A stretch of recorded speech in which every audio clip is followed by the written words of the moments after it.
All right. So I left you off last week talking about personality. And before that, we talked about emotions, and we've just really been building this class up to what we really call the meat and potatoes of mental health and psychology. And so this week we're going to be focusing on psychopathology. Now, psychopathology, psych dealing with the mind, pathology diagnosing, right? Um, you might see in a lot of classes, a lot of college classes, they might have either abnormal psychology or psychopathology. Now, there's a reason. I think I actually haven't confirmed this anywhere, but I think it's very politicized in that we don't want to consider mental health issues to be considered abnormal. Why do you think that is? We're trying to avoid alienating people. Right. Mental health and psychological disorders have a real negative stigma associated with them, right? We look at them as abnormal. We look at them as marginalizing people that are needing help. And that could be a problem. That could be a really big problem if people are looking for help and they can't find it because they're too overwhelmed with their own fear and anxiety of being labeled. Remember, we just talked about that, evaluative threats. So in order to do that, we kind of have to change how we look at this. And I think the shift within the college system has evolved from abnormal psychology to psychopathology, which means diagnosing the mind. All right. And that's kind of what our definition today is. I'm going to share my screen because I got a couple graphics that I want to share with you.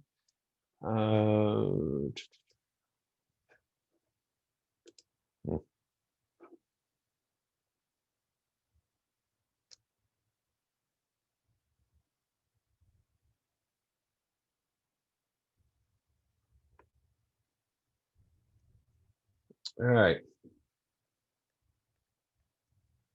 So psychopathology. Oops. I can spell it and talk pathology at the same time. Is the study of abnormal thoughts, feelings, and behaviors. Okay. Very important to understand these are thoughts, feelings, and behaviors. Why not just behaviors? How can we measure thoughts and feelings? We can see somebody has behaviors that aren't necessarily on par with what everybody else is doing, right? So what about thoughts and feelings? How can we measure those? Like mood changes for feelings? Okay, how do we observe mood changes or thoughts for that matter? By the frequency the brain is sending, right? Okay. How about they express them to us in some way? Now we can see behaviors. We can see people express their behaviors. They may have to tell us how they're feeling, either through gestures. Now we might be able to physically see that somebody is unsettled about something, or they're disgusted about something, or they're happy about something, right? We indicated a couple chapters ago that people that are smiling, we can tell normally means that they're happy, right? Or they're really concealing something, and that might be frightening too. Thought content. We can't see inside somebody's brains, but we can communicate with them and find out what their thought processes are. Thoughts also result in behaviors too. If somebody's thinking about doing something and they do that, then we can say that was the thought content that we experienced. Now, abnormal was the other part of this equation here. Now, abnormal, again, we really have to be conscientious of how we use these terms. But in the case of psychopathology, we look at abnormal as three. I call the three. Well, there depends on who you ask. I like using 3D because there's another one. Well, I'll go through the D's first. So 3Ds of abnormality is deviant, distressful,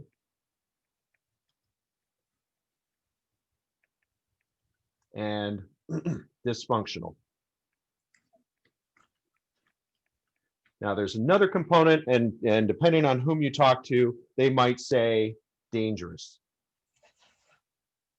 But that I don't like that because it's very subjective. What's dangerous? How do we determine what's dangerous? Is it risking their lives? You know, can we really quantify that? People that skydive, for example, we can say that's dangerous. Some of us can say that's dangerous. But for people that have done that, they're like, cool. You know, that doesn't really fit into the whole abnormality thing. So I don't like to, I'm just going to actually erase that off there because I don't like that. So deviance. So when we look at somebody that has either deviant thoughts, behaviors, or feelings, are they against norms? Not normal. Okay. Now, again, normal is very subjective. And if we look at the context, like for example, say you see a woman that is talking to her dead aunt. Is that abnormal? What do you think? If you witness a woman who's like talking to somebody and you just see her talk and then you discover later it was her aunt who had passed away 5 years ago, is that abnormal? Yes. Not in my It is? family. Not in your family? Why not? My cousin actually used to talk to a young boy who was dead. Okay, in what Photo context? evidence I mean, of like, a ghost in his house. okay. So, all right. So if you believe in ghosts, that would not be necessarily abnormal, would it? I mean, I'm not going to say either way. I haven't had any experiences with ghosts. I've had some pretty incredible experiences in my life, but none with ghosts. Nonetheless, I'm human. I am a scientist, but I also have to accept the possibility that other things exist, right? So if you believe that there's a ghost living in your house and you're talking to that ghost, you know, maybe on the line there somewhere of weird, right? Maybe. How about church? How about in the church context? Maybe you see a woman talking to somebody and you find out later it's her aunt who had passed away for 5 or 6 years now. Would that be abnormal? Probably not, right? So context has a lot to do with that. How about that same woman that's on a bus? You're sitting next to her on a bus and she's talking to her dead aunt. Probably not normal, right? So that's kind of where we look at deviancy. Is it normal given the context for which they're in? And if the answer is no, then we can say that we can kind of say that that's deviant behavior. So you have to really look at deviancy as very critical. Now, distressful. Is it causing distress for the individual? Not necessarily. Well, I'm going to give you another example here. Hold on a second. Individual or those around. Probably those around, but not the, Okay. Yeah. Okay. So let's look at this same. I'll tell you what. I'll stay with the same example. So we have this woman who talks to her dead aunt. Is it distressful for her? We don't know, right? That's something we would have to find out. Does she look really, really angry when she's talking to her aunt? Does she look upset? Is she scaring the people around her? If the answer is yes to any of those, we can say that there's probably some level of distress.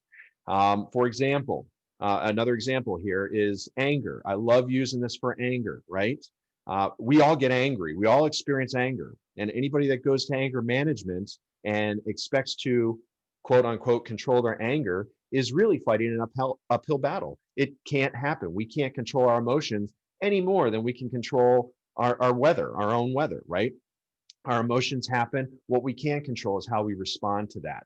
And everybody responds a little bit differently to anger and fear. So when we look at in the confines of anger, if somebody gets explosive and starts punching pillows when they get upset, is that distressful?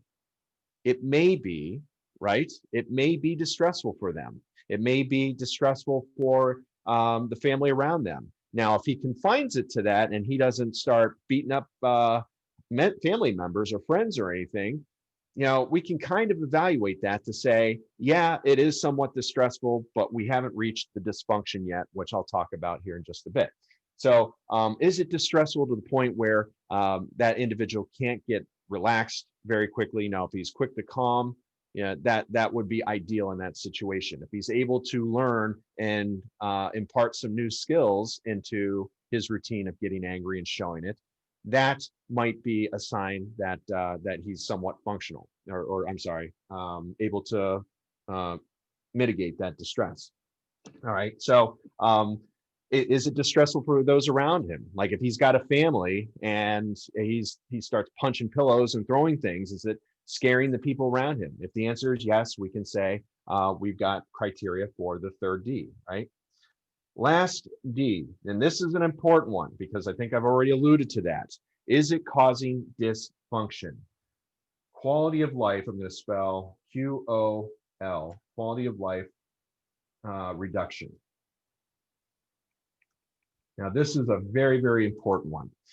I have people all the time that come to see me in therapy and they say, I'm having a hard time sleeping. Okay, that's not normal. How long has it been going on? About maybe a week or two. Okay. What do you have something going on in your life?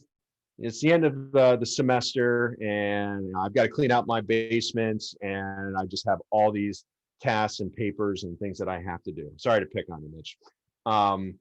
You can say, okay, well that's normal stress. That's normal stress given what you're doing. Is it causing distress? Well, yeah, I'm not functioning very well. I'm not sleeping as much during the night, so I get a little cranky, and my mom is nearby and she gets a little upset when I get cranky. So we can say, okay, we meet the criteria for deviant and distressful, right? Maybe deviant. Given the situation, I think it's somewhat normal that somebody's experiencing that. Now we look at dysfunction. How is this affecting your quality of life? Well, are you able to go to work? Are you able to complete those tasks? If the answer is yes, we can look away from dysfunction and just call this what I like to call adjustment disorder. And that's just really a coverall for saying something is happening in your life. You're coming to me to just kind of get a gauge of what's happening and what you can do. But for the most part, we don't need to really diagnose that yet. Okay. And again, you really look at this critically to see if dysfunction could happen. Because if that could happen, like for example, if it's going on 2 weeks and then we're seeing the person's not able to get up for work anymore, then we want to look at that from a more serious and probably pharmacological standpoint and say, we need to get you sleeping. We need to figure out some skills and possibly some medications to get you back on track, because the last thing we want anybody doing is having it affect their jobs, having it affect their interactions with their family, just basic quality of life, okay? If their quality of life runs a risk of reduction, then we start looking at that as dysfunction, okay? So does that make sense? So that kind of just gives us an idea of where we need to go with diagnosing, all right? So let me kind of get through there. So models of abnormality, we can look at them from multiple perspectives, okay? There are many reasons why we could see psychopathology within an individual, okay? And one of them is biomedical.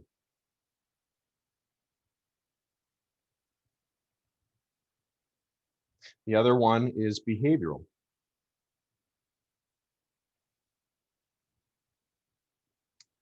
We can look at it from a cognitive perspective. I'll explain each one of these as we go. Psychodynamic. And biopsychosocial.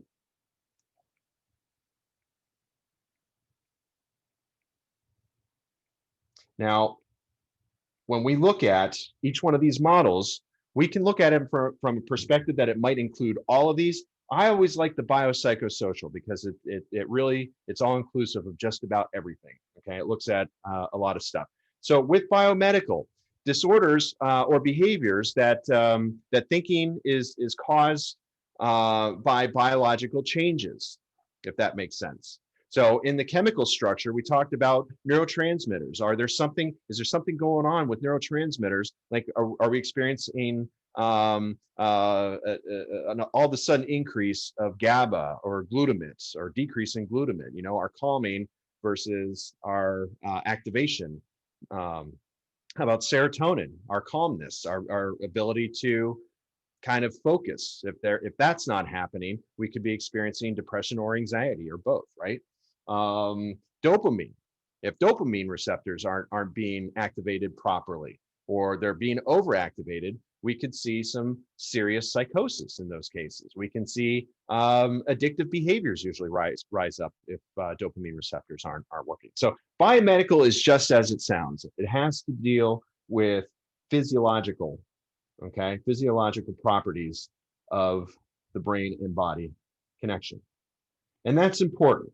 And why is that important? It's important because if we feel sluggish, and many of you may have gone through this, I know I have, just in the past couple months, it's just been a lot of me being here right behind me, right? This is the view that you see is where I am, probably anywhere from 10 to 14 hours a day, 7 days a week. That wreaks havoc on your body. And in turn, we talked about emotions. When you feel sluggish, it tells your mind, hey, something's wrong here. Am I experiencing depression or something? And it could just be low energy. So physiological aspects could explain a lot when we're looking at abnormal or changes in mood or thoughts or feelings, okay? So behaviorism. From the behavior model, we can look at, is the behavior learned? Where did this behavior come from? Let me give you an example. So going back to the anger model and aggression. So let's say that, and I'm going to pick on dads because we know that sometimes aggression comes from dads too, sometimes moms, sometimes grandpas, whatever, it doesn't matter. But little Billy learns from dad that when we want something, we yell, shout, and scream at other people to get it. So that is an easy way for Billy to get what he wants, and he's going to emulate that. So he's been reinforced, he's been modeled, he learned it from his dad, and nobody really stops him, because when Billy has an explosion in his behavior and his rage is up, people give him what he wants. So now it's reinforced, and we can look at that as a behavioral model, okay? So learned through environment, I'm just going to put learned, through environment and rewards, okay? For either of those. So the cognitive perspective. Cognitive perspective would be maladaptive functioning that comes from irrational beliefs, illogical patterns, and thoughts. It's very close to behavioral. In fact, so close, when we get into next week, you're going to read about cognitive behavioral therapy. All right. Yes, it is learned, but it's also how we piece things together. If you remember Gestalt, for example, that was a cognitive principle, right? So how do we piece things together? How do things make sense in our minds, in our thoughts? Okay. So for example, yeah, Billy's behavior is learned. That's how we get what we want, and he's rewarded in doing so. But within that behavior, he has also formed a schema. He has formed a script in his mind that says, this is how the world works, okay? We can maybe see this with paranoia.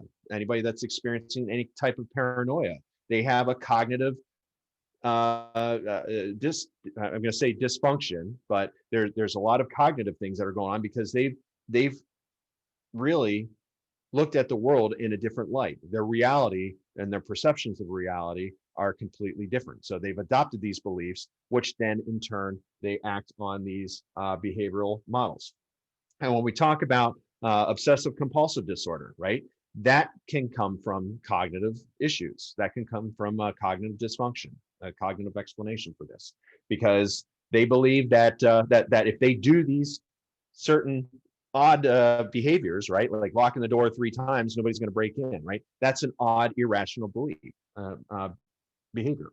So I'm going to put irrational beliefs.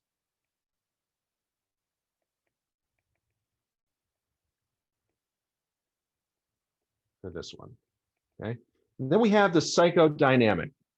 And this is where thinking and behavior stem from repressed conflicts and urges that that we're fighting. If you remember talking about Sigmund Freud and his theory of the id, ego, and superego, he postulated and he really described and illustrated our mind as having a subconscious, a lot below the surface that we want, right? Our deep desires and wishes happen below within our subconscious, our unconscious mind. But you know, when we get up to the ego and superego, now the ego are the rules and regulations, and the superego is the warring factor in between them, saying, how can we achieve what we want within the confines of rules and regulations of society, right? So psychodynamic might explain how somebody might experience cognitive dissonance, for example, what they want to do versus what they're actually asked to do.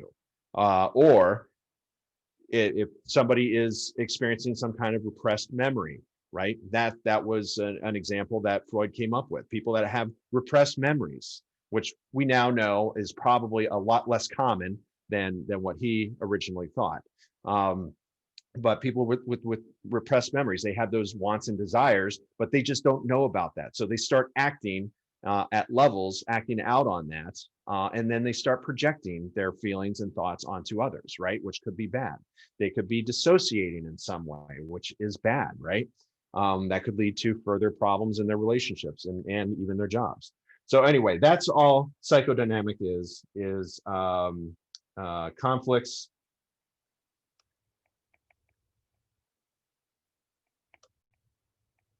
between conscious and unconscious.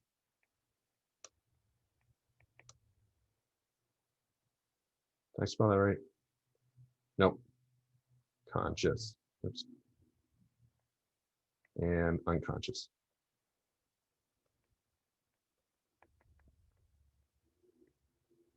Okay.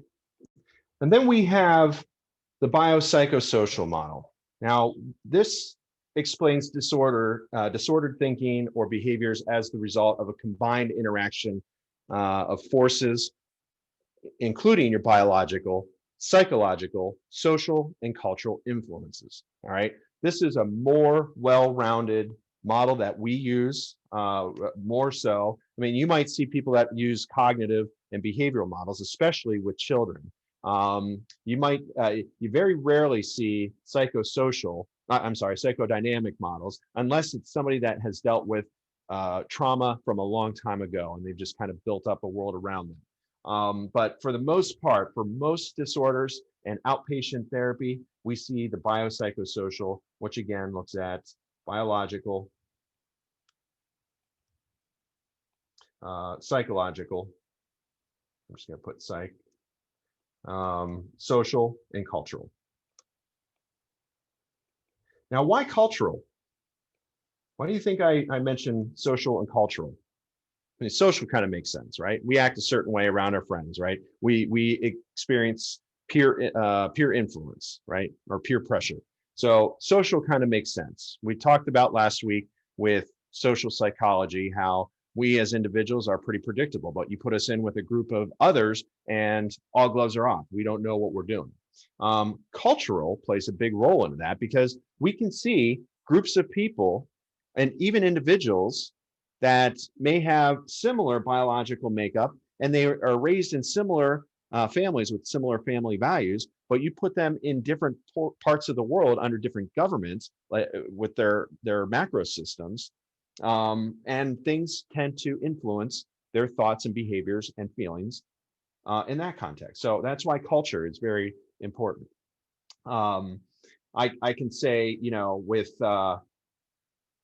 working with couples, with family, I've done marriage and couples therapy in the past. I have to be very, very cautious of what my understanding of their culture is. So, for example, let's say I get a Hispanic couple that comes in, and they're at odds with each other. They've got 4 kids together, and this is a true story, by the way. They've got 4 kids together, and they are really struggling. Okay, he gets angry. There might be a little bit of a drinking issue between the both of them. Do you think divorce is an option, given the culture? It's, I would say it's possible because like that happens. It does. It happens in our culture, in American cultures. It's a little bit more readily available. But if they have strong connections to their Mexican families, that might be a big problem for them. And the thought of suggesting divorce isn't even in their wheelhouse, and that could cause more problems than what it's worth. Okay, so it's very important to pay attention to, if you're dealing with somebody that's from a different part of the world, or if they have, even if they're part of our local society, our local culture, they might have cultural beliefs that affect them in some way. So it's important to understand with the biopsychosocial model. Man, I really butchered that word on here. Let me try that again. Psychosocial. There we go. Why didn't anybody tell me that? I'll let me flail here. But yeah, anyway, just paying attention to those cultural models are very, very important, especially for those of you that are going to be practicing. All right. So I think let's see. So how do we diagnose? We have, similar to what the hospitals have, your doctors, we have what's called the Diagnostic Statistical Manual for Mental Health Disorders. This is the 5th edition. It just came out a couple years ago, so it's relatively new. But within this manual, we're able to look at somebody given a cluster of features. Like, for example, if somebody comes in and they say, well, I'm not able to sleep. And okay, well, tell me more about that. Not able to sleep when? Is it, are you having a hard time falling asleep? Are you having a hard time staying asleep? Do you wake up early? And what happens when you wake up? Mind is racing. Okay, so we're getting a little closer to that. What do you have going on in your life? Is there something happening in your life that your mind is fixated on? Well, no, just random stuff. Okay, so what do you have? What are the stresses in your life? So again, looking at biopsychosocial, we take the problem and we expand and see if we can identify other problems. Because the more clusters, the more items that we have within that cluster of features, we're able to make a better, more accurate diagnosis. All right, so within that, of course, I've got little cheat labels on each one of these. So this is about, I think it's about 900 pages. Okay, this is a 900 page. I don't know if you can see how thick it is, but to go through here and look up the index, all right, so I'm going to look up depressive disorders. Okay, 155. Now I got to go to 155. I have these color coded and labeled, so I know, like, most mood disorders are probably going to be in the red. Like anything anxiety, I'm going to see in the red, and I can just kind of look at the tabs and get right to that. So within this, it gives you a lot of information as far as what this disorder comes from, usually from a biopsychosocial perspective. Okay, so what kind of environment causes this?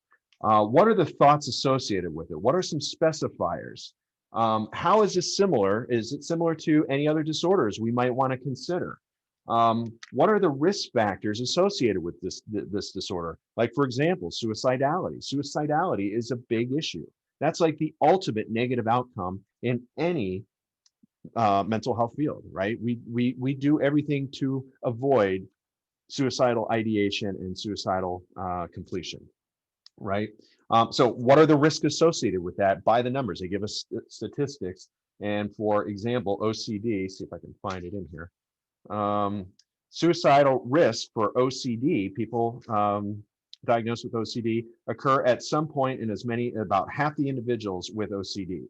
Suicide attempts are also reported in the top 1/4 of individuals with OCD, the presence of comorbid major depressive disorder increases the risk. So what that's saying to me is about people with OCD that have a diagnosis of OCD, about half of them have reported suicidal attempts, okay, in their lives, within their lives. With OCD and the presence, which is comorbid, of major depressive disorder, increases that risk of attempts. So instead of half of OCD having attempts, we're going to see a significant spike in that number. Okay. So hopefully that makes sense. Differential diagnosis. If this looks like another diagnosis, what are ways we can separate it? If it's comorbid with eating disorders or psychotic disorders, what does that mean, right? And then it goes through and it gives us our diagnostic criteria. I'm going to give you an example of what diagnostic criteria looks like. Okay. So on this page, this is PTSD. Now, this isn't really, this just gives you an idea of how we can look at some of these diagnoses and meet those criteria or eliminate those criteria. So in order to be properly diagnosed, a couple things have to happen. First of all, they have to come in and report the issue. They have to report their clusters and their features of the diagnosis. Then we have to determine those 3Ds. Is it deviant? Is there deviancy from normal behavior? Is this different for them, right? Have there been any significant changes where do they used to be really talkative and outgoing, and then all of a sudden they're shy and seclusive, right? That could be a problem. That's a deviancy. Is it causing distress? Being able to answer that. Is it causing dysfunction? Is their quality of life being affected or potentially affected by this? If we can answer yes, we can then go through and try and answer as many of these as we can. Okay. So for example, this actually I'm missing kind of a page A and then A1, A2. It should be like either or both of these are present. Okay. So I don't know. Hopefully y'all can see these. So for example, the person experienced, witnessed, or was confronted with an event that involved an actual or threatened death or serious injury or a threat to physical integrity of self or others, right? So I'm guessing that this is either or. So above this, and I don't have this on this page, but it's saying individual must meet at least one of the following criteria, and here they are, okay? And then the other criteria would be the person's response involved intense fear, helplessness, or horror. Okay. So we go through and we say, okay, for criteria A, we can say yes, because maybe the person witnessed somebody that was in the hospital, which was very intense for them. It was very fearful, it caused them to be very fearful, or maybe they were in the hospital. All right. Then we go to B. And we look at B, and B says traumatic event is persistently re-experienced in one or more of the following ways. So we have to go through these 5 options, B1 through B5, and at least endorse one of them, okay? So, and I'm not gonna read through all of these, but just to give you an idea, recurrent and intrusive distressing recollections of the event, including images, thoughts, and perceptions. So what do I mean by intrusive? Say they're sitting at their desk and all of a sudden they hear a truck backfire, okay? And all of a sudden they're hiding under the desk. That would be an intrusive, distressing recollection of an event, okay? And then all of a sudden they start conjuring up images of war, okay? So we can endorse that. And all we need is one of those to say, okay, criteria B is met. And then we go to the next one, okay? Persistent avoidance of stimuli associated with trauma and numbing of general responsiveness, not present before the trauma, indicated by 3 or more of the following. Okay, so now we have to endorse 3 of these values here, okay? And inability to recall an important aspect of the trauma. We look at repression. Efforts to avoid activities, like a person avoids going to 4th of July ceremonies because of the loud bangs, reminds them, re-traumatizes them of wartime activities, right? So we can endorse that. So you kind of see where I'm going with this. We just go through each one of these categories, and if we endorse each and every one of them, and of course, I don't have the criteria. I think the criteria has to be 3 or more of A, B, and C. No, sorry, 2 or more of A, B, and C in order to classify this. No, actually, I think it has to meet all 3 criteria, A, B, and C. So we have to endorse A, which we did. We have to endorse B because it needs 1 or more. And then we would have to endorse C with 3 or more. And if we can say A, B, and C are checked off, we can diagnose that individual with PTSD. Okay. So that's kind of how that works. And then, of course, I'm not going to go into elimination, but there are ways that we can go through and eliminate certain things, right? The elimination values. Okay. It might be attributed to something else. Okay. That would be one of the other things. If it's a biomedical, like if they have some kind of neurological disorder, for example, we can't diagnose them with PTSD because they have something firing in their brain that is interfering. That is interfering with a proper diagnosis. Okay, does that make sense? Did I lose anybody so far? Yes, it makes, yeah. Okay. Any questions before I move on? All right. So within that DSM, let's see what I have here. Oops. Okay. So within the DSM, there are over 20 different categories. And I'm not going to go through all the categories. I think your book does a pretty good job with that, but 250 specific disorders. Now, these are, they get very specific, okay? So for example, and we're going to talk about anxiety disorders today, but anxiety disorders, for example, can have probably around 50 different types of anxiety disorders. And that could be generalized anxiety, that could be specific phobias, that could be social phobias or social anxiety, right?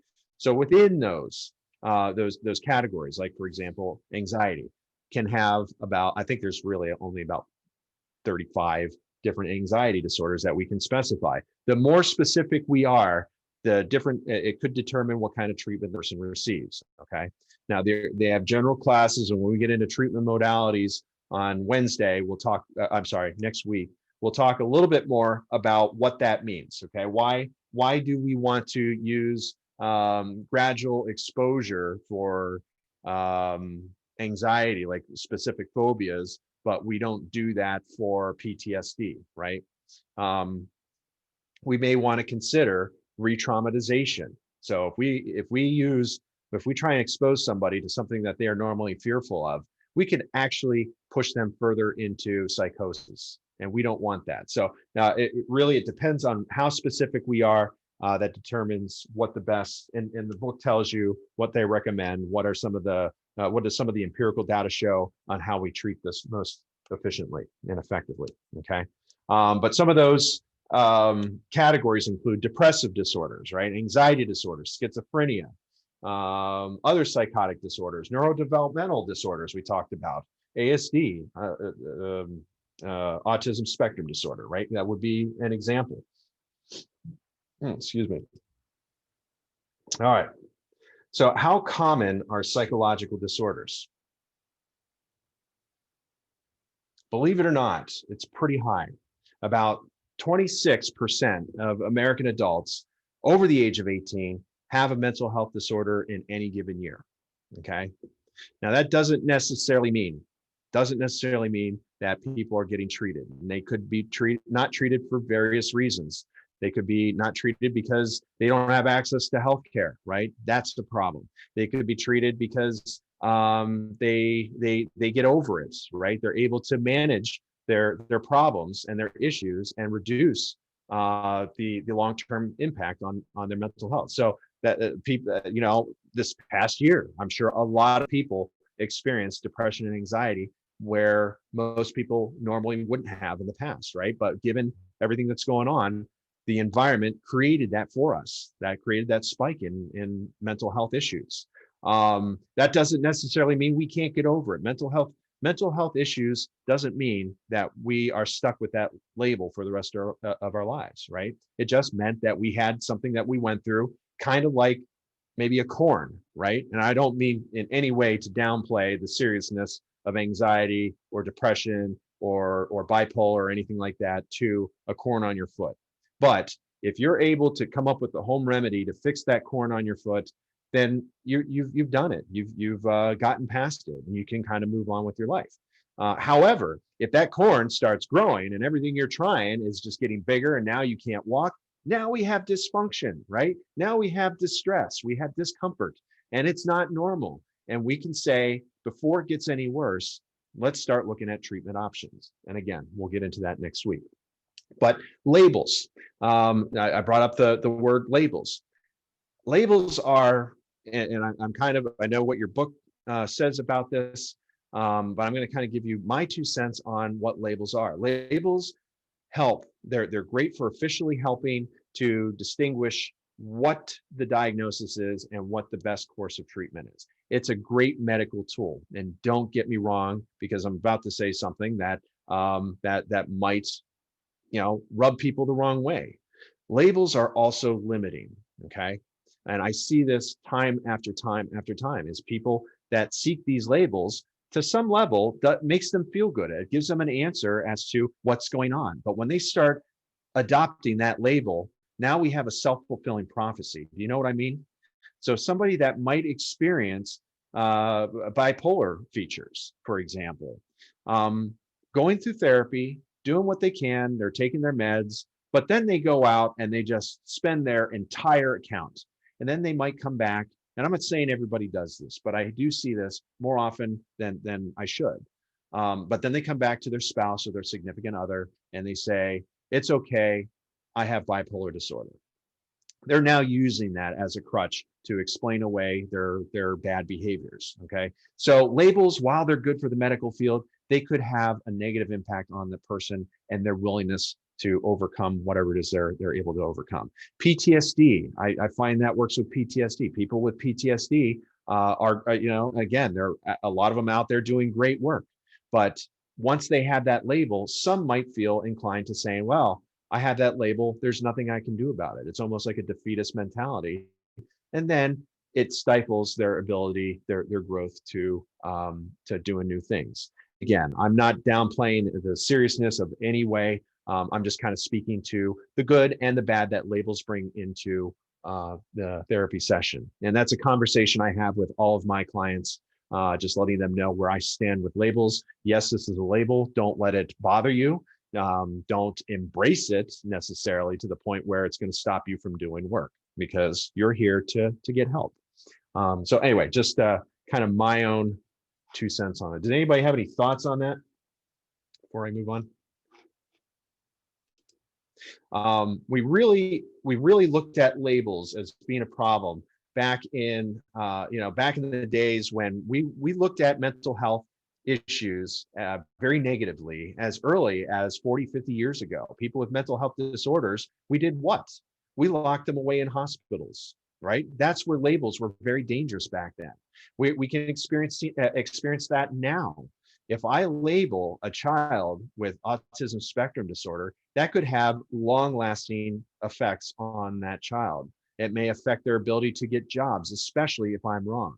So we have to be absolutely sure, using the best diagnostic tools that we have available to us before we label children.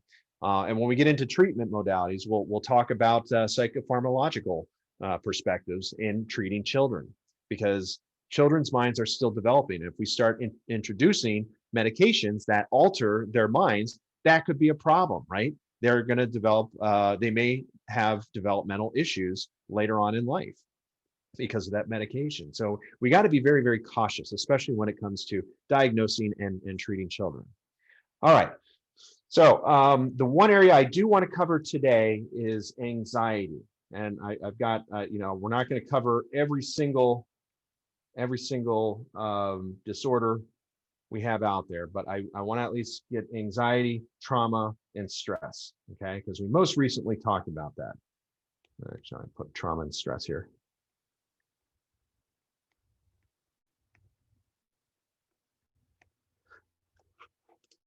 All right. So anxiety disorders. We have different types of anxiety disorders. We have phobias, which we can classify as social social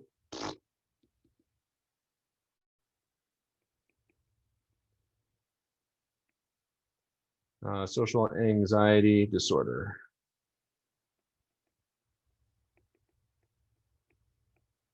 Or social phobia, okay? Then we have specific phobias.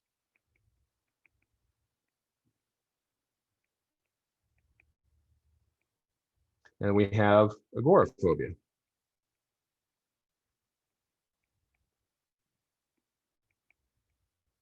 All right, so for social anxiety disorders, we talked about that a little bit before class, right? It's a fear of negative evaluation in social situations because we are social people. We thrive off of other people. We are successful as a group, right? We know that and we accept that. So social anxiety is just that. We're fearful in social situations. And there's ways to treat that. I look at social anxiety as first the two-pronged process. I'm kind of getting ahead of myself with talking about treatment, but using the cognitive behavioral model and the rational emotive model, the behavioral therapy model. And what we're looking at are these fears rational? Are they actually real? What are we most fearful of? Identifying triggers within that, and then kind of counteracting that with just some thought processing and reframing that situation in their own minds. And then we look at it from a cognitive behavioral model where we say, here's your trigger, let's identify the trigger, and let's do something a little bit different. Let's do some breathing exercises before you go to Walmart or before you get up on that stage and talk to people. So pairing those two things have been widely successful in helping people overcome social anxiety, okay? Specific phobias. Now, these are fear of particular objects or situations or events. Let me ask you, how many of you are afraid of spiders? Maybe show of hands or just chime in, maybe do a virtual hand or something. How many of you are afraid of spiders? It's a vast majority of people. How about snakes? How about heights? These are the three most common phobias that people have, okay? And rightfully so, because we don't understand them. They don't move like we move, right? So we're taught to fear things that aren't like us, right? And that really expands to some pretty scary areas in some cases, right? If you know what I'm talking about. So we fear things that are different from us. And that's really an evolutionary design. But that doesn't mean that we can't get over those things. Really, there's no way to eradicate our fear of spiders. At some level, even if you're really comfortable with spiders, there's still at that level of fear associated with that. And we do find that people that are most fearful of snakes and spiders are people that live in urban areas like New York City, right? Because they don't have a lot of exposure to spiders. Or I'll tell you what, though, they know rats. You probably know rats very well. You're not fearful of them. I see a rat in my house. You know, I'm up on the furniture. But people in New York City, that might be a norm for them. So it's really, again, we get down to exposure and maybe even a little bit of education to help people with certain phobias. Agoraphobia. Agoraphobia is very interesting. It's really the fear of a place or a situation from which escape is difficult or impossible. Okay, so I always associate this with panic. Okay, so agoraphobia, literal translation, fear of open places. What I see most with agoraphobia are people that have anxiety and it leads them to some kind of panic attack. Now, and if, I think we've talked about panic attacks in the past where our heart rate, it's very similar. It almost feels like we're having a heart attack, right? Our heart is beating out of our chest. Our attention is like very focused. Our time almost slows down. We stop breathing or we start hyperventilating, one of the two. We get really tense and it feels like we are literally going to die. That's a panic attack. So agoraphobia really goes hand in hand with people that have panic attacks, is because and how I've had them firsthand describe it to me, is they feel like being out in the open, if they have this panic attack, that they don't have an escape from that. They don't have a safety. So their safety is their home, which is really identical of agoraphobia. So really interesting anxiety disorder there is agoraphobia, because it's really the fear of having a panic attack is how most people describe that. Okay. So I'm going to share with you, let's see here. So what about panic attacks? How many of you have experienced panic attacks before?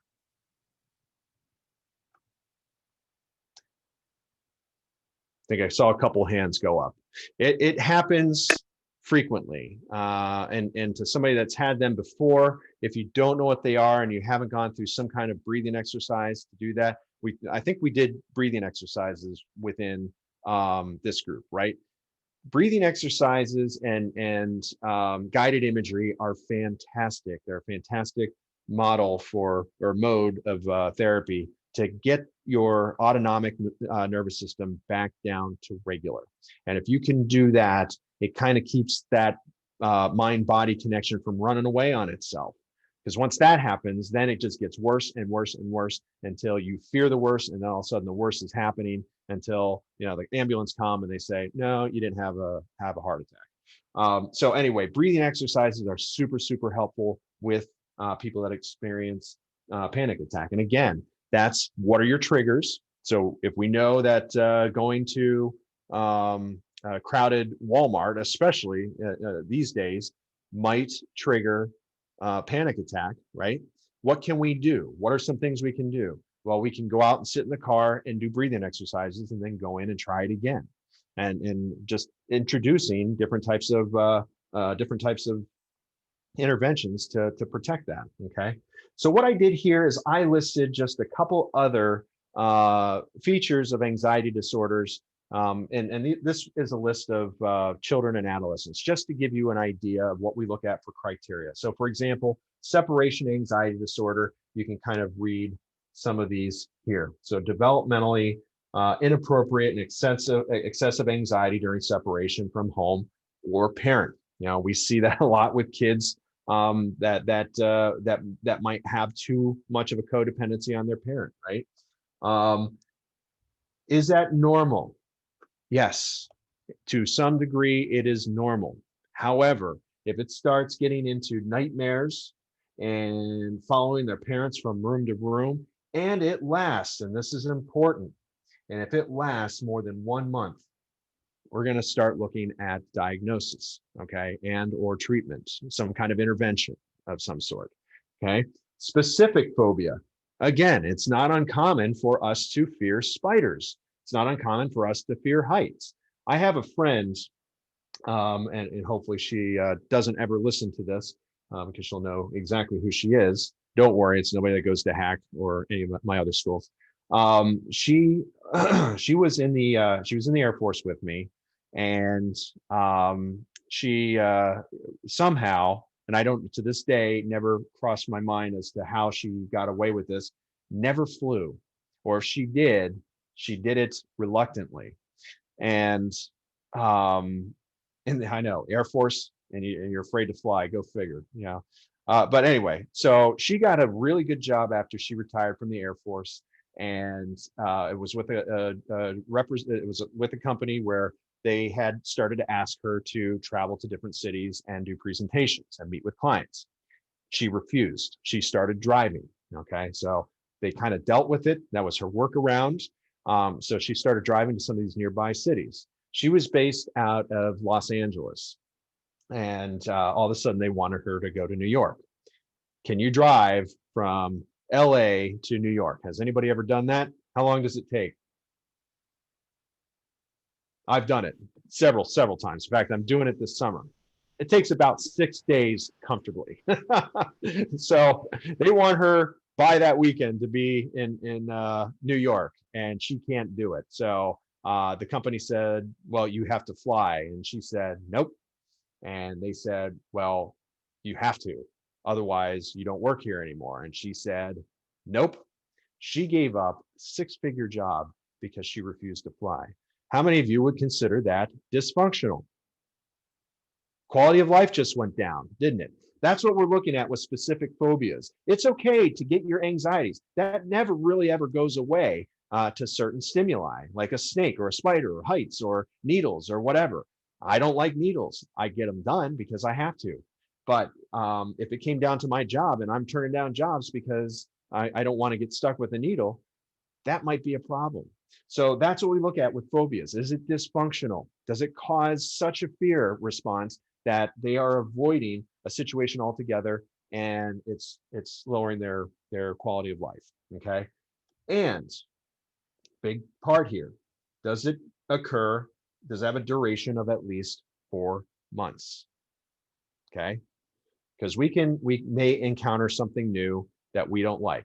Are we able to adapt and get over that within 4 months? If not, we're going to look at a diagnosis of specific phobia, which again is very, very easy to treat, okay, if the person is willing. All right, social anxiety. We talked about social anxiety, right? Lasting at least 4 months. I gave you some of these indicators with my example earlier. Generalized anxiety disorder. This one is very, very interesting because it's very elusive. We have a hard time kind of putting our finger on exactly what it is that they are presenting anxiety to. So general anxiety is just worry over everything, worry over germs, worry over going outside. It's just a general sense of worried, and they are easily excitable. All right. And it occurs in 2 or more situations or relationships. So it's pretty normal for us to have generalized anxiety, especially now to germs, right? We're thinking that way. That's kind of what the news and the media have done with us. Is it's teaching us how to be a little bit more cautious, and some people might be a little bit more worried than others. We know that. But now if we start worrying about, if we have anxiety about COVID, and then we have anxiety about somebody breaking in, or we have anxiety about somebody stealing our kids, now we can say we have 2 or more situations that our anxiety is heightened, and it has to last for 6 or more months, okay? Now, at least one physical symptom, that's the other thing here. One physical symptom must be present, like sleeplessness or muscle tension or concentrate, any signs of anxiety that we've discussed in the past. And then, of course, they have anxiety NOS. This means not otherwise specified. So somebody might have anxiety that doesn't really meet any of these other criteria, and we don't know exactly what it is, and we're still trying to figure it out. We might just give that a diagnosis of not otherwise specified. Okay. All right. So I know we're running up on time here, and I certainly wanted to let's see, where do we leave off? Are there any questions, or does anybody have anything they want to comment on before? Did this help you explain anxiety and how we go through the diagnosis process a little bit better? Yeah. Okay. All right. So what we'll do is we'll stop here for today, and we'll continue what we talked about. We'll move into post-traumatic stress disorder. We talked a little bit about that, but I do want to go into a little bit more detail. And my hope is that we'll get through some of the mood disorders, personality disorders we'll just cover briefly, and hopefully schizophrenia on Wednesday. So a lot of information. I wish we had really 2 weeks to talk about this stuff, but as you can see, we're very limited on time. So any questions before we depart today?